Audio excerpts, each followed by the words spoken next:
Funding for this program is provided by Ford, a commitment to building quality cars and trucks and making a commitment to quality, and by the Corporation for Public Broadcasting and viewers like you.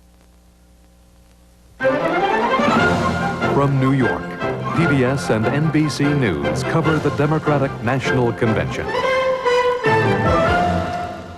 Good evening. Tonight, the Democrats, led by Mario Cuomo of New York, hand their destiny to Bill Clinton of Arkansas, a man who has survived an ordeal by media, outmaneuvered his rivals, and gained on President Bush in the polls.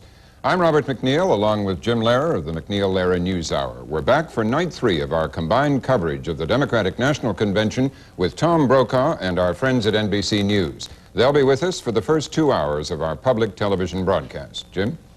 Tom and company are at Madison Square Garden. We are in our regular New York City studio with our political analysts, David Gergen and Mark Shields.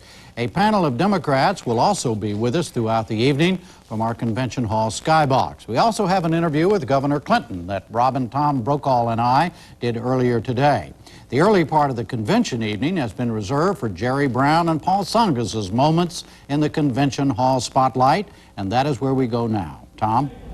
Thank you, Jim. Well, invoking the privilege of mixing metaphors tonight, political opera. We'll hear many voices. The tune-up is complete, the overture has been played, and the arias are underway. We'll hear the Greek chorus of Paul Tsongas, and right now on the stage, the California troubadour, Jerry Brown, who opened with a tribute to his father, the former governor of California. A lot of people may find that unusual because relations between them over the years have been strained. But Jerry Brown, of course, had the most radical message of this presidential campaign year, and he will continue it here this evening. Let's listen. Give us government of, by, and for the privilege.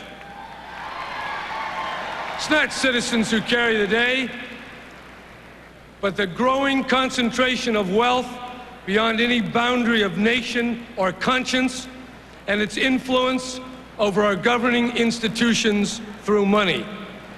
Whatever nice programs we speak of, whatever dreams we share, unless the basic fact of unchecked power and privilege is acknowledged and courageously challenged, nothing will ever change.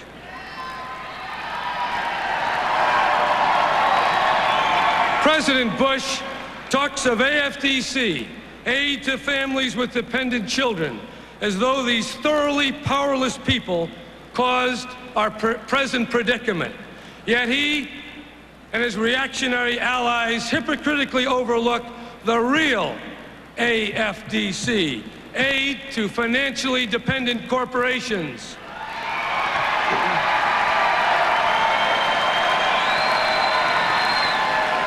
Bailouts, subsidies, loan guarantees, giveaways of natural resources on our public lands, tax breaks. Just add them up. Tens of billions of dollars of federal welfare payments to well-connected corporations. It's far more than all the welfare mothers put together could ever dream of, much less obtain through the paltry payments they receive every month.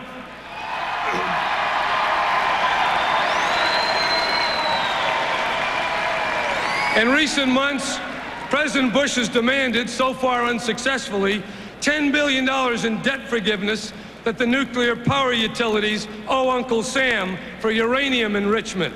At the same time, Bush and his Republican allies are fighting against fully funding Head Start, the Auto Safety Agency, infant nutrition, immunization programs, drinking water safety programs, the Meat and Poultry Inspection Service, the Occupational Health and Safety Agency, and critical federal cancer prevention programs. All these efforts to save life and promote health are less than 3/4 of the money that Bush wants to give in forgiveness to those utilities. Again, it's the Democrats that are stopping the giveaway, and together we will continue to block giveaways and fight for the people we serve.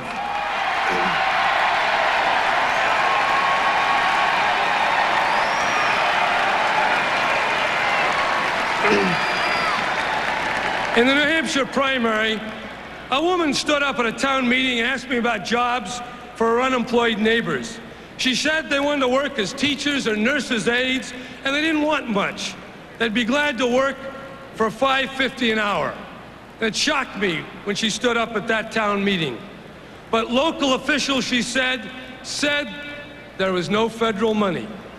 Yet the Resolution Trust Company of that same federal government was ladling out $600 an hour to pay one lawyer working a few dozen blocks from here to clean up the S&L mess that a lot of lawyers, investment bankers, and politicians created in the first place.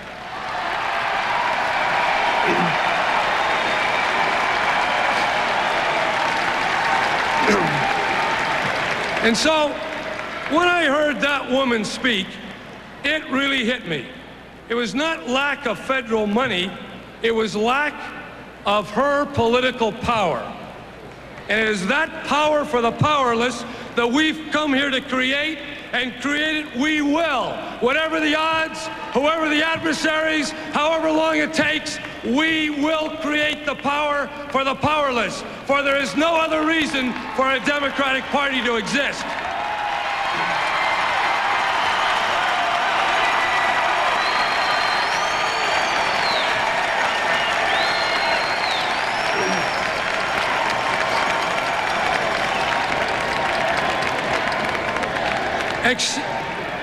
Except for the influence of power and money, how can we explain why high-priced corporate lunches are tax-deductible, but not the hard-earned tuition payments of struggling students? You tell me, because you know the answer. It's money. It's contacts. It's everything that's wrong with this country. Except for the influence of power and money, how can we explain the tens of thousands of homeless men and women and children on our streets, or doubled up in hallways for lack of federal housing assistance, when billions, and I mean billions, go to subsidized mortgages for millionaires? It's not right, and we've got to do something about it.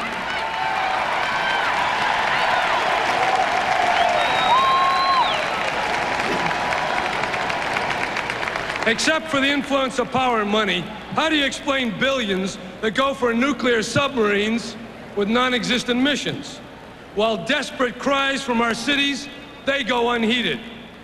Are our mayors wrong, or do they just lack the special influence that gets things done in Washington?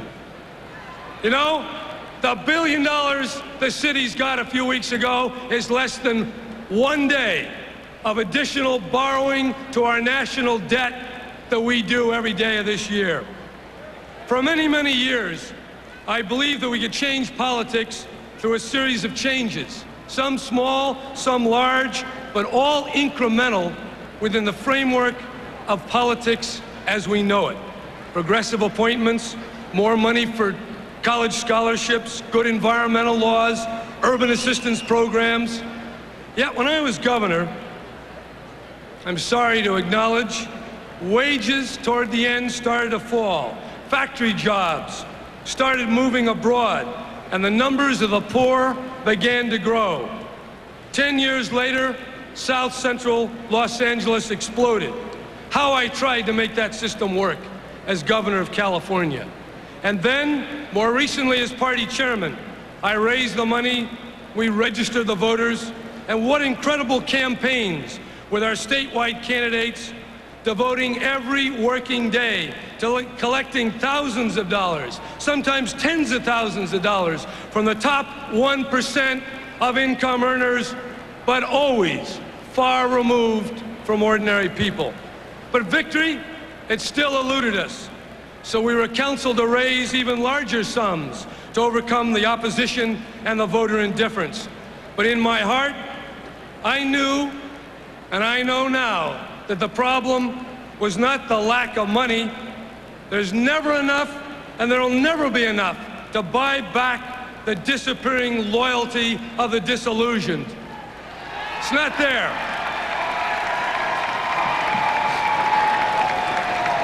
What we needed then was something more basic. We had to break the growing and dangerous tie-in of economic and political power. We had to save our souls as Democrats, return to our roots, listen to our ancestors, and once again fight on the side of the people who pay the bills and fight the wars but never come to our reception. Those are the people I want to fight for. I know you want to fight for them, and we have to start doing that as we walk out of here.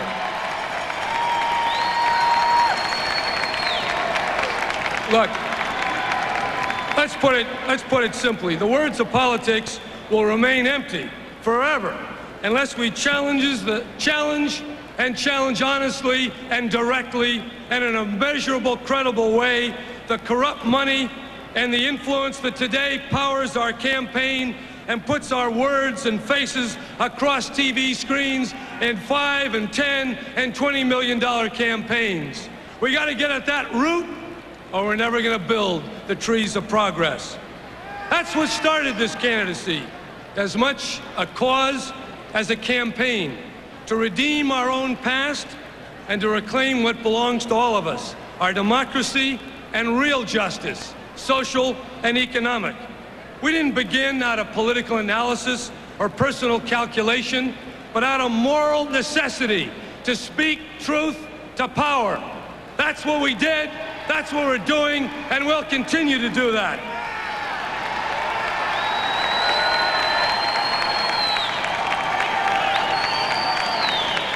Our goal was to give people, especially those who stopped believing, a real choice and an equal opportunity to participate.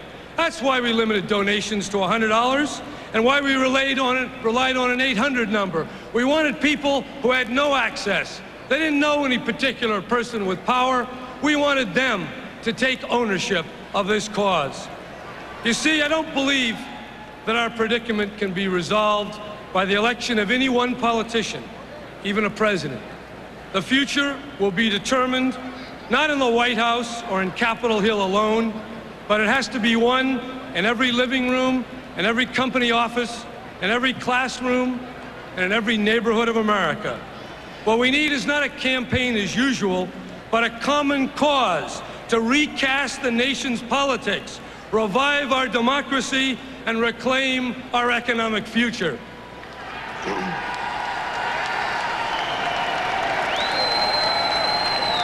Listen to our founder, Thomas Jefferson, when he said the purpose of representative government was to counteract the excesses of the moneyed interests. And to President Andrew Jackson, when he stated that when a democracy is in trouble, the remedy is more democracy. That's why every citizen in America should have not only the right, but the real opportunity to vote. And it's the responsibility of government to ensure that by registering every American. And that's why we have to fight to see that government does the job with all its bureaucracy and its computers. They know how to get our taxes. Why don't they get our votes and the votes of everyone in this country?